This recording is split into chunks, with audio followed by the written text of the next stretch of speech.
नमस्कार, news live देख रहे हैं आप और आपके साथ मैं हूं लावनी विनी। बेहद खास खबर के साथ आज हम आपके बीच हैं। दरअसल अमेरिका के बाद अब ब्रिटेन ने भी कई मुस्लिम बाहुल देशों से आने वाली इंटरनेशनल फ्लाइट्स पर इलेक्ट्रॉनिक डिवाइस पर पूरी तरह से रोक लगा दिया है। दरअसल डिपार्टमेंट ऑफ होमलैंड सिक्योरिटी के मुताबिक जिस तरह के खतरे पैदा हुए हैं उन्हें ध्यान में रखते हुए ये कदम उठाया गया है। लेकिन बड़ा सवाल बड़े कैनवास पर यह है कि ऐसे बैन क्या वाकई आतंकवादी गतिविधियों को रोक पाने में कामयाब हो पाएंगे, और अगर ऐसा नहीं है तो इस बड़ी खबर का, इस बड़े बैन का हिंदुस्तान के युवाओं पर और हिंदुस्तान के बिजनेस पर, हिंदुस्तान के व्यापार पर कितना व्यापक असर पड़ेगा। इन तमाम पहलुओं को आज हम जानने, समझने और कुछ सवालों के जवाब ढूंढने की कोशिश करेंगे। कुछ ही पल में मेरे साथ कुछ खास मेहमान भी जुड़ेंगे, लेकिन शुरुआत इस रिपोर्ट के साथ।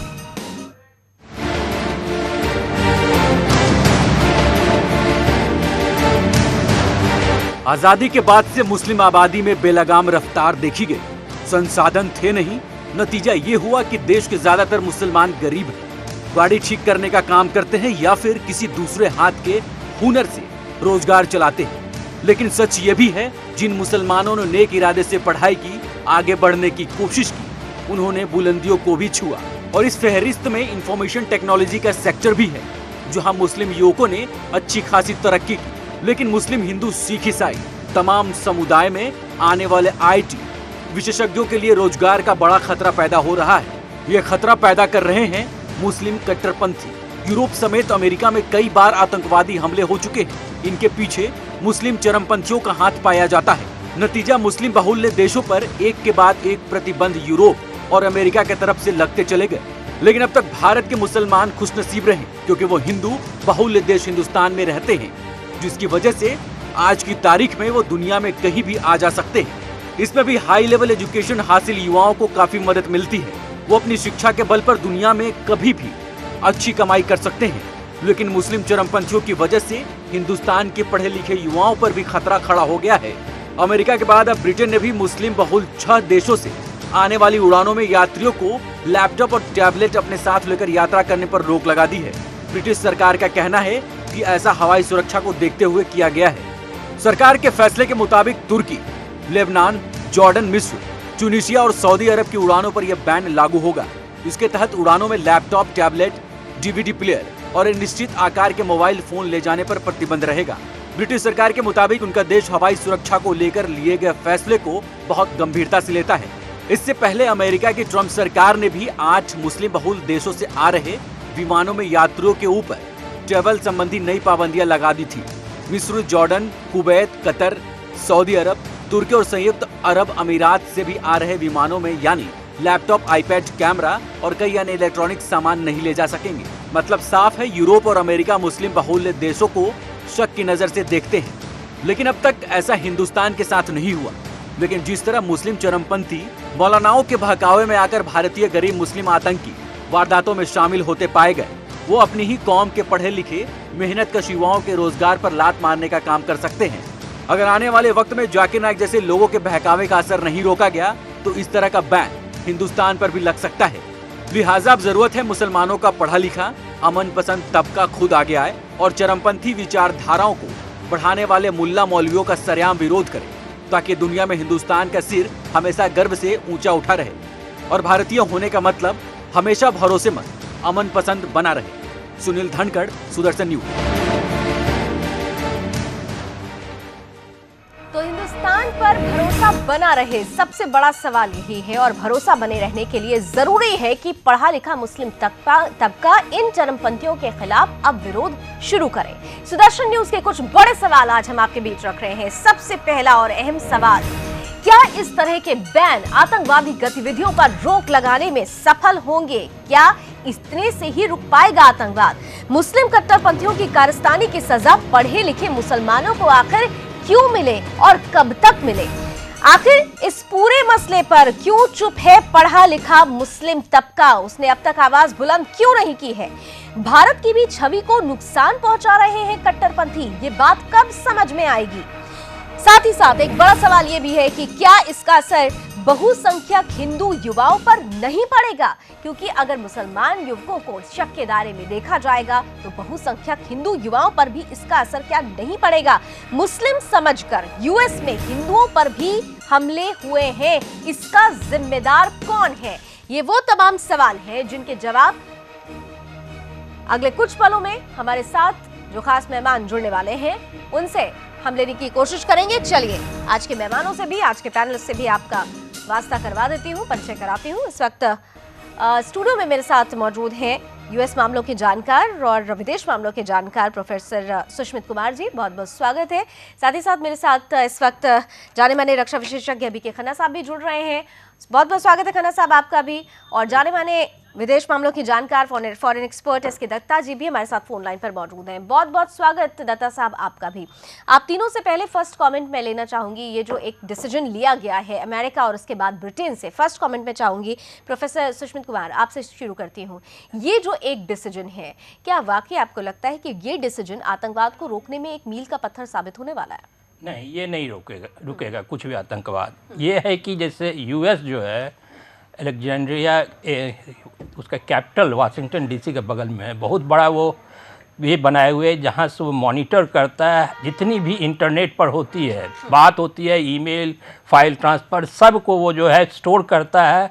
उसका फिर सॉफ्टवेयर है जो कि कीवर्ड पर डिपेंड करके, जैसे बॉम्ब है या इस्लाम है, टेररिज्म है या उसामा लादेन, ये अगर उस पर आता है तो उससे फिर प्रीवियस पुराना जितना है उस पर देख के करता है कि यह कुछ नया है कि नहीं ये होने वाला।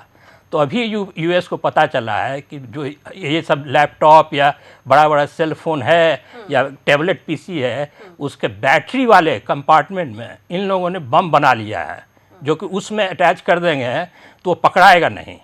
तो इसलिए यूएस ने पहली बार ये लगाया, फिर उसका देख ब्रिटेन और ऑस्ट्रेलिया भी लगा रहा है बैन, क्योंकि इन लोगों ने बम बनाया है।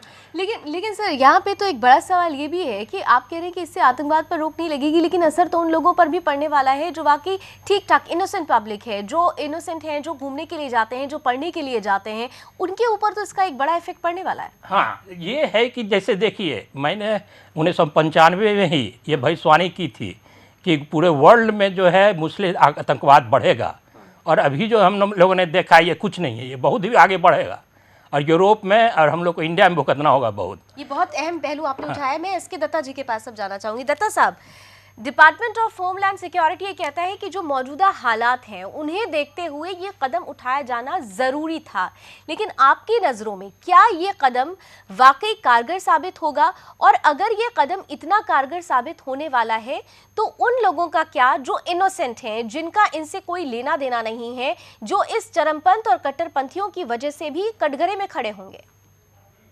देखिए, मैं समझता हूँ कि जब इस तरह के कोई भी कदम उठाते हैं कोई भी सरकार, और खास करके एक बहुत ही विशाल देश अगर इस तरह के कदम अगर उठाए तो उसका असर तो जरूर पड़ता है। और मतलब बुरे लोगों के साथ कुछ अच्छे लोग भी इसके चपेट में आ जाते हैं और पीस जाते हैं, और ये तो कुदरत का नियम है कि बुराई के साथ साथ कुछ अच्छी चीज भी खत्म हो जाता है।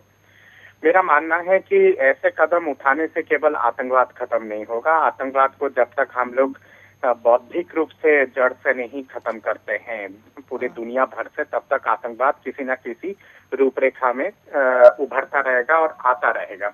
आतंकवाद को खत्म करने के लिए उसके बौद्धिक विचारों पे जाने की बहुत आवश्यकता है, और बौद्धिक विचार पे जाके जो कारण है वो सब कारण को तलाशने की बहुत जरूरत है, और उन सब कारणों को तलाश के किस वजह से ये सब चीजें हो रहा है, उन सब की जो बुनियादी जो प्रॉब्लम्स है वो सब प्रॉब्लम्स को भी दूर करने की आवश्यकता होती है। ये तो आप टेक्नोलॉजी के माध्यम से और टेक्निकल चीजों के माध्यम से आप कहाँ तक रोकेंगे और किस हद तक रोकेंगे।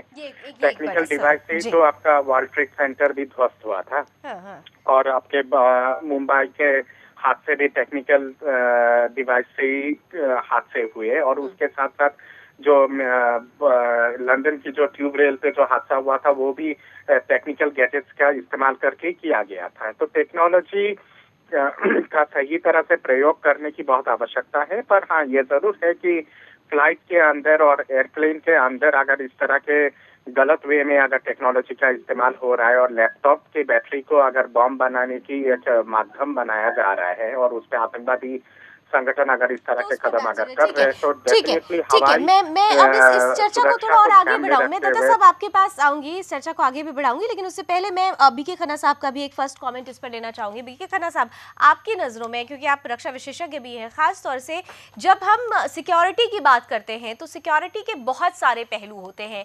ये जो पहलू एक ध्यान में रखा गया कि इलेक्ट्रॉनिक डिवाइसेस को एक माध्यम बनाया जा रहा है, आतंकवादी इससे माध्यम बना रहे हैं, उस पर बैन लगाना आपकी नज़रों में किस हद तक सही है और इसका कितना बड़ा असर उन लोगों पर आप देखते हैं जो वाकई इनोसेंट हैं, जो अभी भी जो इस तरीके की आतंकवादी गतिविधियों से कोसों दूर हैं? ये जो है बैन जो लगाया है इन्होंने, वो एक किस्म से रेड हेरिंग है, मैं तो कहूँगा, क्योंकि जो कंट्रोल है पूरा जो वेव्स का, वो या तो गूगल के है, माइक्रोसॉफ्ट का है, ज़्यादातर जैसे कि पहले बताया गया है कि वो उधर से कंट्रोल होता है। दूसरा है फिजिकली जो हम चेक करते हैं सिक्योरिटी के अंदर, एयरपोर्ट के ऊपर कोई बम ले जा सकता है ऐसे, इतनी सिक्योरिटी है, अगर वो तो अपने जूते तक नीचे उतरवा देते हैं, चाहे वो दुबई के अंदर है, चाहे अमेरिका के अंदर, कभी करने के लिए। तो ये मैं तो यही कहूँगा कि इसके अंदर इकोनॉमिक रीज़न है। इकोनॉमिक रीज़न ये है कि जितने भी इंडिया और जितने भी कॉन्टिनेंट के जो लोग थे वो पहले आमतौर पर जाते थे ये via Paris, via London, via Frankfurt USA जाने के लिए। और दूसरे क्योंकि वहाँ पर वेदर भी कई बार खराब रहता था तो कई बार उनको वहाँ पर रुकना पड़ता था।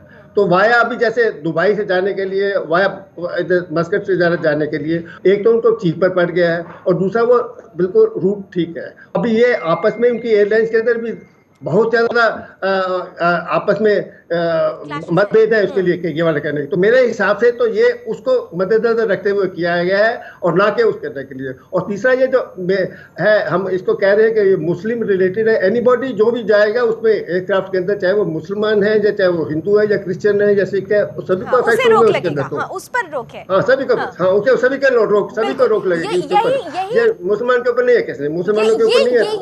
यही एक पहलू है। दरअसल फर्स्ट कमेंट के बाद जो हम अब इसे हम बड़े प्रोस्पेक्ट पे लेके जाते हैं, बड़े कैनवास पर इस डिबेट को लेकर जाते हैं, सुष्मित जी, सीधे तौर पर दरअसल सवाल ये है कि आप अमेरिका और ब्रिटेन जिस तरीके से चरमपंथियों के खिलाफ, क्योंकि चरमपंथियों और कट्टरपंथियों ने वहाँ पर जो किया है वो हम देख रहे हैं, दुनिया का कोई अभी देश ऐसा नहीं बचा है जो आतंकवाद से नहीं जूझ रहा हो। इसको अगर हम भारत के परिप्रेक्ष्य में ले आए, हालांकि भारत पर अभी तक इस तरीके का कोई बैन नहीं लगा है, लेकिन जो एक शुरुआत हुई है, भारत में भी कई ऐसे चरमपंथी हैं, कई ऐसे कट्टरपंथी हैं जो अनर्गल बयान देते हैं, अनर्गल चीज़ों में लिप्त रहते हैं।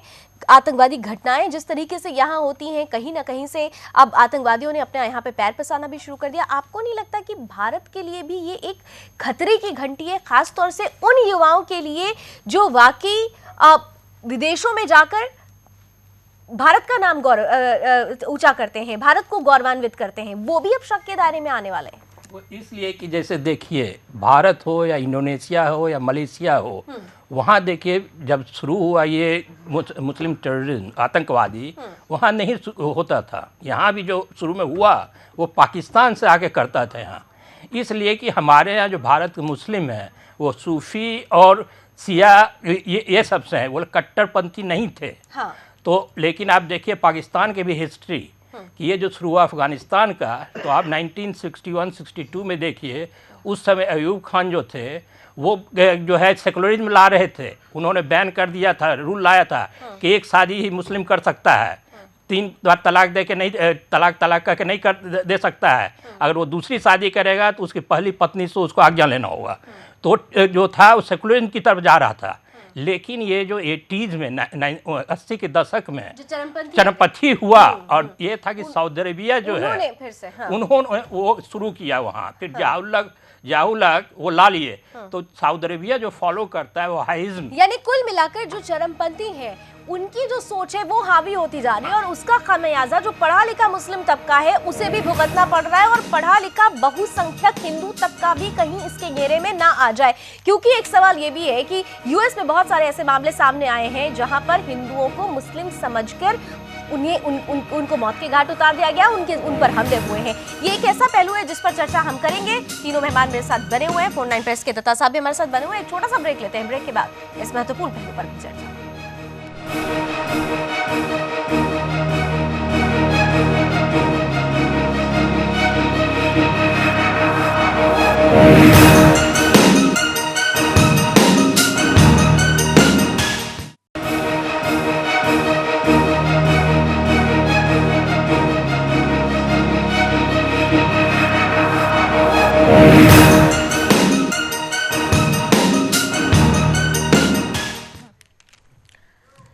सीधे तौर पर अमेरिका के बाद ब्रिटेन ने भी कई मुस्लिम बाहुल्य देशों से आने वाली इंटरनेशनल फ्लाइट्स में इलेक्ट्रॉनिक डिवाइस पर पूरी तरह से बैन लगा दिया है। डिपार्टमेंट ऑफ होमलैंड सिक्योरिटी सीधे तौर पर कहता है कि ऐसा करने से जो हालात पैदा हुए हैं उन पर रोक लगाने में एक सफलता हासिल होगी, लेकिन कई जानकार ये मानते हैं कि महज ये कदम उठाए जाने से आतंकवाद पर रोक नहीं लग सकता। महत्वपूर्ण ये है कि बौद्धिक विकास के जरिए कट्टरपंथियों को एक जवाब देते हुए इस आतंकवाद पर रोक लगाया जा सकता है, लेकिन ये आग लगेगी कैसे, आवाज बुलंद होगी कैसे, आज इसी मसले पर हम चर्चा कर रहे हैं। मेरे साथ तीनों मेहमान प्रोफेसर सुष्मित कुमार जी, मेरे साथ बीके खन्ना जी और डॉक्टर एस के दत्ता जी, तीनों जुड़े हुए हैं। मैं इस वक्त एस के दत्ता साहब के पास चलना चाहूंगी। दत्ता साहब, आपने जब शुरुआत की थी तो उसी वक्त कहा था, आपका एक स्टेटमेंट था कि बौद्धिक विकास से ही आतंकवादी गतिविधियों पर रोक लग सकती है, लेकिन सवाल ये है कि हम अगर अपने देश की बात करते हैं खास तौर से, कि हमने देखा है कि जो पढ़ा लिखा मुस्लिम तबका है वो भी आवाज नहीं बुलंद कर पाता है इन कट्टरपंथियों के खिलाफ, इन चरमपंथियों के खिलाफ। खामियाजा जो होता है वो सबके सामने है। हमने यूएस में भी देखा कई बार जो हिंदू हैं उनको भी मुस्लिम समझकर उनके ऊपर हमले हुए हैं, उनके ऊपर तमाम तरीके से उन्हें प्रताड़ित किया गया है। चलिए, शायद दत्ता साहब हमारे साथ नहीं जुड़े हुए हैं, दत्ता साहब के पास हम दोबारा जाने की कोशिश करेंगे। प्रोफेसर सुष्मित जी से मेरा सेम सवाल होगा। देखिए, यही मैंने भविष्यवाणी की थी 1995 के आर्टिकल में कि हम लोग जो देखेंगे ये जो मुस्लिम टेररिज्म का, आतंकवाद का पूरे वर्ल्ड में जो होगा वो मुस्लिम के मॉडर्नाइजेशन के लिए होगा, कि वो उसमें चेंज आएगा। अभी जो कट्टरपंथी है वो कम्प्लीटली चेंज हो जाएगा, वही मैंने प्रेडिक्ट किया। फिर 2008 में उसी को मैंने आगे करके किताब लिखी, मॉडर्नाइजेशन ऑफ इस्लाम। तो उसमें यही मैंने लिखा कि जैसे मैं एक उदाहरण दूंगा। लेकिन मॉडर्नाइजेशन ऑफ इस्लाम में क्या आपको लगता है कि इस्लाम के नाम पर मॉडर्निटी आई है? बल्कि आप देखिए कि चरमपंथी और ज्यादा हावी होते चले गए। आईएसआईएस जैसे आतंकवादी संगठन किस तरीके से अब रूल करते जा रहे हैं दुनिया को। खुखार आतंकवादी संगठन से कितना खतरा है? यही मैंने आर्टिकल में भी 1995 के लेख में 2008 में किया था कि अफगानिस्तान में जो यूएस जो ट्रेनिंग दिया है मुस्लिम कट्टरपंथियों को, उसके चलते पूरे विश्व में मुस्लिम कट्टरपंथी बढ़ेंगे। पहले वो लोग सत्ता में आ जाएंगे। मैंने किया था कि जैसे आईसिस का जो है वो मैंने लिखा था, मुस्लिम जो है वो एम्पायर बनाएगा, अपने प्रेडिक्ट किया था। लेकिन जब वो लोग शरिया रूल लाना चाहेंगे अपने अपने देशों में, तो वहाँ के जो बौद्धिक लोग हैं उनमें से कमाल अतातुर्क जैसा आदमी उभरेगा और वो जो है सारा ये चेंज करके मॉडर्नाइजेशन करेगा। मैं यहाँ बताता हूँ कमाल अतातुर्क कौन था। तो जैसे प्रॉफेट मोहम्मद जिस दिन मरे उस समय से खलीफ का सिस्टम शुरू हुआ। पहले खलीफ थे, जिस दिन मरे उसी दिन पहले खलीफ बने उनके ससुर थे, फादर इन लॉ अबू बकर। तो लास्ट खलीफ थे ऑटोमन एम्पायर के किंग, जो कि फर्स्ट वर्ल्ड वॉर में ऑटोमन एम्पायर जो था वो हम लोग उसके मुगल एम्पायर से भी 5-6 गुना बड़ा था। आधा यूरोप कब्जा किए हुए था, पूरे Middle East, North Africa. Ottoman Empire 600 साल तक रहा, 1299 से लेके 1921 तक। हुआ ये क्या, वर्ल्ड वॉर 1 में वो हिटलर के साथ मिलकर लड़ा, वो हार गया। तो ब्रिटेन और फ्रांस ऑटोमन एम्पायर को 50 भाग में बांट दिया। अभी जो वहाँ कंट्री सब है, मतलब उसने मॉडर्निटी के लिए जो स्टेप्स उठाए थे वो स्टेप आप कह रहे हैं कि उसका एक इम्पैक्ट हुआ। हाँ। 2 मिनट और दीजिए, क्या था वो मैं बताऊंगा। हाँ। वो हुआ कि ऑटोमन एम्पायर जो कोलैप्स कर गया, तो हम लोग के यहाँ भी खिलाफत मूवमेंट चला था। खान बंधु गांधी जी भी किए, खिलाफत मूवमेंट था कि ब्रिटेन और फ्रांस खलीफ को नहीं हटाए, जो कि किंग होता था पूरे मुस्लिम वर्ल्ड का हेड। तो वो कौन खलीफ को हटाया? एक ऑटोमन एम्पायर का एक मेजर जनरल था कमाल अतातुर्क। वो जो है नया जो टर्की बनाया, 2 साल में वो कंप्लीट चेंज कर दिया। वहां पर सारा औरत का ड्रेस बैन कर दिया। ठीक है, मैं आपकी इसी एग्जाम्पल को, इसी कहानी को थोड़ा आगे बढ़ाती हूँ। और मैं बीके खन्ना साहब, प्रोफेसर सुष्मित जी ने जिस तरीके से ये जो एक खास इतिहास की जो महत्वपूर्ण बात बताई है, सीधा सवाल ये है कि जिस ऑटोनोमस एम्पायर की बात चल रही है, जो सीधे तौर पर बदलने का उसके अंदर एक क्वालिटी थी कि उसने सिस्टम को बदला, चेंज लेकर आया। लेकिन हम अगर हिंदुस्तान के परिप्रेक्ष्य में बात करें क्या आपको लगता है कि हिंदुस्तान के परिप्रेक्ष्य में ऐसा कोई ऑटोनमस एम्पायर, खासतौर से मैं मुस्लिम समुदाय की बात करूं, क्या ऐसा कोई है जो चीज़ों को समझेगा? क्योंकि हमने देखा है कि यहाँ पर पढ़ा लिखा मुस्लिम तबका भी उन कट्टरपंथियों और चरमपंथियों के खिलाफ आवाज़ नहीं बुलंद करता है, जो कहीं ना कहीं से मुस्लिम समुदाय के नुकसान के लिए जिम्मेदार है, मुस्लिम युवाओं के नुकसान के लिए जिम्मेदार है। बीके खन्ना जी। इसी को तो नहीं मैं बताऊंगा, पर ये बताऊंगा कि प्रैक्टिकली आजकल जो है कोई मुस्लिम जो रिलीजन है एज ए सच कहते हैं कि ये प्रैक्टिकल रिलीजन है, और उसके अंदर कहीं पे भी ये नहीं लिखा हुआ है कि इनोसेंट को मारना है, कहीं भी नहीं लिखा हुआ इसके अंदर। और यही मतलब जो क्या कर रहे हैं कि ये कट्टरपंथी जो है उसका जो कुछ एक मतलब जो है उसमें से लेकर उसके अंदर उसका जो नाजायज फायदा उठाकर वो छोटे छोटे बच्चों को, मैं एक एग्जांपल दूंगा। मैं उस टाइम के अंदर जम्मू एंड कश्मीर के अंदर पोस्टिंग थी, तो हमने अब बॉर्डर के ऊपर ही, तो वहां पर हमने एक ये जो है टेररिस्ट को पकड़ा था, ये आया था इस साइड के अंदर ही, और उसकी उम्र कितनी थी? 15 साल की थी। अब जब भी उनका इंटेरोगेशन जब भी किया तो उसे पता किया कि आप यहाँ इतनी है, अब तो पढ़ना चाहिए था। कहते नहीं मैं मदरसे से पढ़ता हूँ। तो आपको क्या बताया गया था वहाँ पर? कह रहे गए थे हमें ये बताया गया था कि जो भी उस साइड के अंदर जो रह रहे हैं वो सारे काफिर हैं।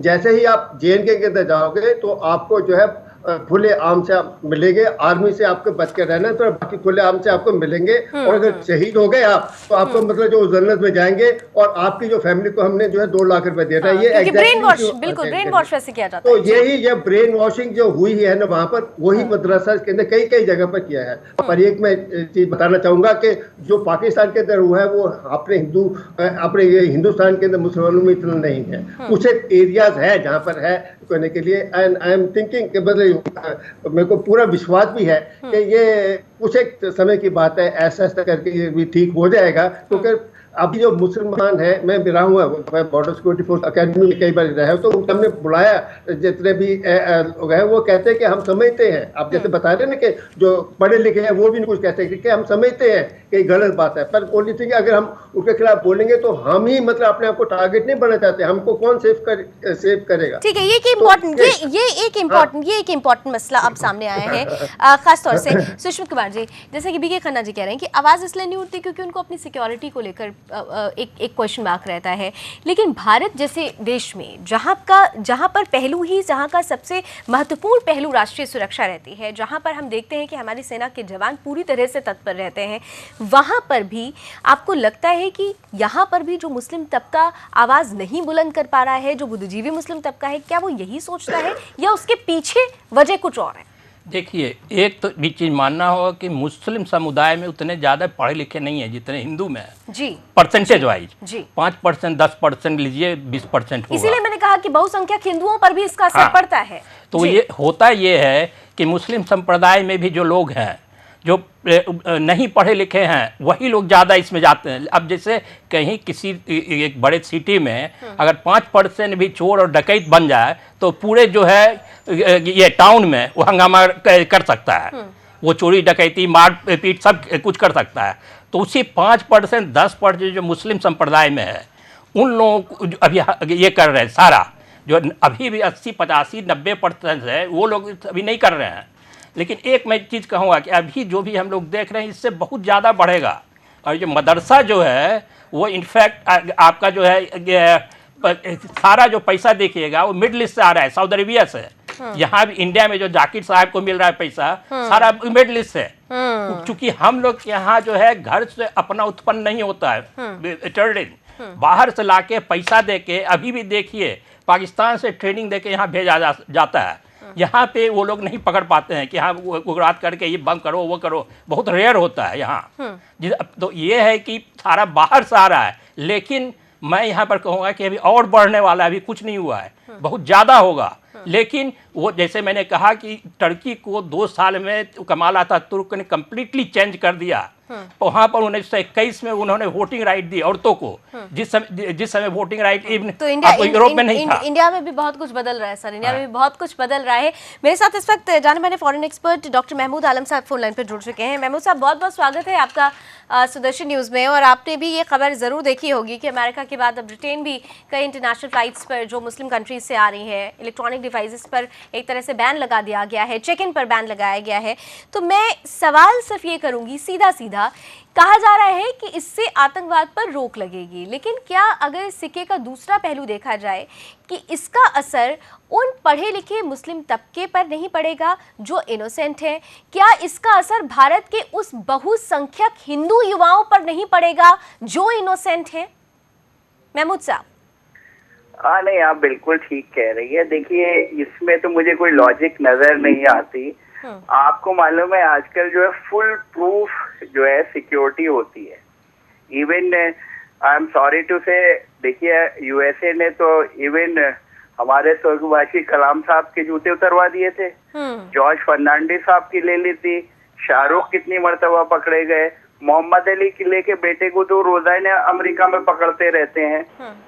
तो ये कुछ नहीं, साइकोलॉजिकल है, इनको ऐसा लग रहा है कि इससे जो है। लेकिन सर यहाँ पर एक सवाल ये भी उठता है कि ऐसा जो स्टेप उठाया गया है या जो बीते दिनों में घटनाएं घटित हुई है, कहीं ना कहीं से हम ये भी देखते आए हैं कि आतंकवादी घटनाएं अगर होती हैं तो उसका कहीं ना कहीं से किसी रेडिकल संगठन से, खासतौर से इस्लामिक संगठन से, आतंकवादी संगठन से एक जुड़ाव हो जाता है। तो इसके लिए क्या वो लोग भी जिम्मेदार हैं जो चरमपंथी हैं, जो कट्टरपंथी हैं, वो इस बात को नहीं समझ रहे हैं और उनका खामियाजा भुगत रहे हैं ये इनोसेंट लोग? देखिए, चरमपंथी तो ये चाहते ही हैं कि और माहौल विशिएट हो और उन्हें जो है जो पढ़ा लिखा तबका है और उसको जो है प्रोपेगेंडा करने में उनको मदद मिले, और जो पढ़ा लिखा तबका है जो कहता है कि नहीं, टेररिज्म की तरफ मत जाइए, फंडामेंटलिस्ट की तरफ मत जाइए, इंसानियत की बात कीजिए। तो अगर आप इस किस्म के जो है नीजर्क रिएक्शंस लेते हैं तो उससे क्या होता है, जो चरमपंथी लोग हैं उन्हीं को फायदा होता है, वही प्रोपेगेंडा करेंगे। और आपकी बात से मैं बिल्कुल इत्तेफाक कर रहा हूँ कि इससे ज्यादातर नुकसान जो है इनोसेंट लोगों का ही होता है, क्योंकि कोई भी जो टेररिस्ट है वो अपना जो है हथियार लेके उसमें तो जाएगा नहीं। तो जिस तरीके से इस तरीके से बात कर रहे हैं, तो मेरी समझ में लॉजिक आ नहीं रही है। एक पॉइंट जो आपने रेज किया, मैं फिर और बाकी के दो मेहमानों के पास आऊंगी। आपने कहा कि पढ़ा लिखा तबका आवाज उठाता है। क्या सचमुच आपको लगता है कि पढ़ा लिखा मुस्लिम तबका इस बाबत आवाज उठा पाता है? क्योंकि हम जब घटनाएं देखते हैं तो शायद 1 या 2% लोग दबी जबान में ये बात कहते हैं, खुलकर उन कट्टरपंथियों या उन चरमपंथियों के खिलाफ नहीं बोल पाते। और अफसोस के साथ कहना पड़ता है, कई हमारे देश में कुछ ऐसे इंटेलेक्चुअल्स हैं, कुछ ऐसी पॉलिटिकल पार्टीज हैं जो इन सब मामलों में अपनी राजनीतिक रोटियां भी सेक लेती हैं। देखिए लावनी जी, मैं तो इस बात को बोलूंगा, इसके लिए कहीं ना कहीं आप ही लोग जिम्मेदार हैं। आप लोग जो है जो पढ़े लिखे तबके को फोरम ही नहीं देते कि वो अपनी बात। नहीं सर, आज आप अपनी बात रख रहे हैं सर। हमारा सुदर्शन न्यूज का तो ये मुंह मंच है। जी, मैं पर्टिकुलर नहीं, मीडिया की अगर आपने बात की है तो मीडिया तो आप जैसे लोगों की बात भी सुनता है सर। आप लोगों की आवाज क्यों नहीं इतनी दूर तक पहुंच पाती है? वही बात बोल लावनी, एक चीज मैं यहाँ पे बोलना चाहूंगा कि आप जो है फेथ को उसके फॉलोअर्स की बेस पे जो है वो नहीं कर सकते। इस्लाम मजहब एक अलग है और उसके मानने वाले चंद लोग अगर कुछ गलत कर रहे हैं तो इस्लाम मजहब को आप बुरा नहीं बोल सकते। लेकिन जाकिर नाइक सरीखे जब लोग सामने आते हैं जो अपने आप को इंटेलेक्चुअल कहते हैं, जिनको इंटेलेक्चुअल की तरजीह का तमगा दे भी दिया जाता है, और उनकी तरफ से जब एक खुलासा होता है उनके लिए, उन्हें देखिए ऐसा है, उन्हें कौन दे रहा है? अगर वो कोई गलत बात कर रहे हैं तो बिल्कुल गलत बात है, कोर्ट ऑफ लॉ है, और यहाँ पे हमारा कोई इंडिया जो है कोई बनाना रिपब्लिक नहीं है। जो गलत काम करेगा उसकी सजा मिलेगी। लेकिन मैं ये बोल रहा हूँ, ये जो अमेरिका का या इंग्लैंड का जो नी जर्क रिएक्शन होता है, इससे मुझे नहीं लगता कि आतंकवाद में फाइट करने में कोई बहुत ज्यादा मदद होने वाली है। रादर मेरे हिसाब से तो ये जो चरमपंथी लोग हैं उन्हीं को मौका मिल जाता है अपना प्रोपेगेंडा करने का। सर, इंडिया के प्रोस्पेक्ट में मैं आपसे एक शॉर्ट कमेंट चाहूंगी। इंडिया के प्रोस्पेक्ट में अगर देखा जाए, जब सऊदी अरब सरीखे देश को ब्रिटेन बैन कर सकता है, जहां से इतना बड़ा बिजनेस का जो एक ट्रेड रिलेशनशिप है हम देखते हैं, वहां पे अगर एक बैन लग सकता है तो आपको लगता है कि इंडिया के साथ भी ऐसा किया जा सकता है? और अगर ऐसा होता है तो कितना बड़ा नुकसान हो सकता है? देखिए, मुझे नहीं लग रहा। देखिए, आजकल क्या है कि वो सऊदी अरब के जो पहले ताल्लुकात यूएसए से या यूके से होते थे, वो आजकल उनसे नहीं है, क्योंकि वो देखिए एक अलग इशू हो जाता है, सुन्नी शिया दिस एंड दैट। क्यों नहीं है? तो हमें ये भी समझना होगा कि हमने देखा है कि अब जो आतंकवादी घटनाएं हो रही हैं, कहीं ना कहीं सब सऊदी अरब से भी उसके तार जुड़ने लगे हैं सर। ये भी एक सच है। नहीं, देखिए, अभी हमारे पास उसका कोई कॉन्क्रीट प्रूफ नहीं है, लेकिन अगर ऐसा है तो बिल्कुल उनके ऊपर भी बैन लगना चाहिए। बीके खन्ना साहब के पास जाते हैं। बीके खन्ना साहब, महमूद आलम साहब जो बात कह रहे हैं, आप उससे कितना इत्तेफाक रख रहे हैं? और खास तौर से जब हम सऊदी अरब की बात करते हैं कि ब्रिटेन अगर सऊदी अरब पर बैन लगा सकता है तो फिर आने वाले वक्त में तो उसकी नज़रों में इंडिया भी आ जाएगा, क्योंकि इंडिया में भी खास तौर से मुस्लिम तबका रहता है और यहाँ पर भी कई ऐसे चरमपंथी संगठन हैं, चरमपंथी कट्टरपंथी लोग हैं जो अनर्गल बयान देते हैं, जिनका खामियाजा इनोसेंट लोगों को भुगतना पड़ता है। खन्ना साहब, पहले मैं बताना चाहूँगा कुछ एक जो है उन्होंने बताया कि जो है मुस्लिम मज़हब जो है नहीं कहता है कि मतलब कोई भी किसी भी, जैसे कि मैंने पहले बताया कि किसी मासूम को किल करने के लिए, पर ये जो भी टेररिस्ट अटैक हुए हैं वो ज़्यादातर मुस्लिम लोगों ने की है और इसीलिए वजह से जो बदनाम हो रहा है मुस्लिम का जो है के लिए, तो उस हिसाब से जो है मुस्लिम की जो कम्युनिटी है उनको ही अपने लोगों को अपने करने के लिए ना केवल खुल के कहे, पर एटलीस्ट अपने अपने घरों के अंदर, अपने अपने मदरसों के अंदर, अपने अपने जो बातचीत करते हैं उसके अंदर कह सकते हैं कि नहीं ये करने से जो है पूरे जो है कम्युनिटी बदनाम होती है। दूसरा बात आपने जो बताया कि ये जो सऊदी अरब है, सऊदी अरब ये कोई छुपी बात नहीं है, जहाँ पर भी टेररिस्ट वगैरह अटैक वगैरह हुए हैं उसके अंदर जो उन्होंने डायरेक्टली नहीं किया पर इनडायरेक्टली फंडिंग तो उनसे हुई है। कौन कहता नहीं हुई है वहाँ पर सर, चाहे वो इंडिया के अंदर है चाहे वो फंडिंग सभी सऊदी अरेबिया से ही, ये सभी को पता है। और अभी उसी को उन्होंने मतलब जो देखकर उसी के अंदर उन्होंने देखा जो उन्होंने यूएसए ने भी बोला है और उन्होंने कि इसके ऊपर थोड़ा सा बैन। जी सुष्मित जी, सीधे तौर पे सऊदी अरब से तार जुड़ रहे हैं, यह हकीकत है। कानपुर में जो ट्रेन ब्लास्ट हुआ है, जिस तरह से जो घटनाएं आई हैं, फंडिंग हुई है सऊदी अरब से, ये भी एक प्रूव्ड है। देखिए, जो 2001 में 9/11 हुआ था यूएस में, 19 थे उसमें टेररिस्ट जो सेल्फ मतलब कि सुसाइड बॉम्बिंग किए हवाई जहाज लेके, 15 थे सऊदी अरेबिया से। आज पाकिस्तान में जो ट्रेनिंग दे रही है, हमारे यहाँ मदरसा भी जो है आपका जाकिर साहब का सब सऊदी अरेबिया से फंडेड है। तो आप यहाँ कहते हैं इंडिया में जाकिर साहब के अगेंस्ट में कौन गया? ये की सरकार गई है। आप देखिए उनका, तो कांग्रेस पार्टी का जो था फाउंडेशन, वो उनसे पैसा ले रहा था, कुछ नहीं कर रहा था। तो यहाँ कांग्रेस पार्टी जब तक थी सत्ता में, उस समय था कि मतलब सेकुलर होने का मतलब है कि प्रो मुस्लिम हो। तब यहाँ मैं एक चीज़ बोलूँगा, अभी जो हुआ है ये कि लैपटॉप ये सब का बंद, इसमें उन लोगों का कोई आर्थिक मुद्दा नहीं है, बल्कि वो जो सॉफ्टवेयर उनका है सारा, हमारा आपका जितना भी वो रिकॉर्डेड हो रहा है, फ़ोन में चैट हुआ है, ईमेल फाइल शेयर, उससे आया हुआ है। जैसे हमारे यहाँ 2008 में जो मुंबई में हुआ था, उसके एक वीक पहले यूएस के एफबीआई और सीआईए ने हम लोग के यहाँ के गवर्नमेंट को इन्फॉर्म किया था कि बम्बई में उस समुद्री इलाके से आके कुछ होगा, क्योंकि वो लोग सारा जो अरबों खरबों जो बात होती है, उनका एक सॉफ्टवेयर है जो कि स्टोर कर रहा है उनका एक, और उससे जो है सॉफ्टवेयर डेली जाके वो कीवर्ड से देखता है कि क्या क्या कौन कौन बात कर रहा है, क्या क्या उसमें कोई रेड फ्लैग कहते हैं कि हो गया, तब वो लोग देखता है कि हाँ इसका क्या हो सकता है असर। तो देखिए 2008 के बारे में पढ़िए, मुंबई में यूएस ने हम लोग को आगाह किया था इंडिया को।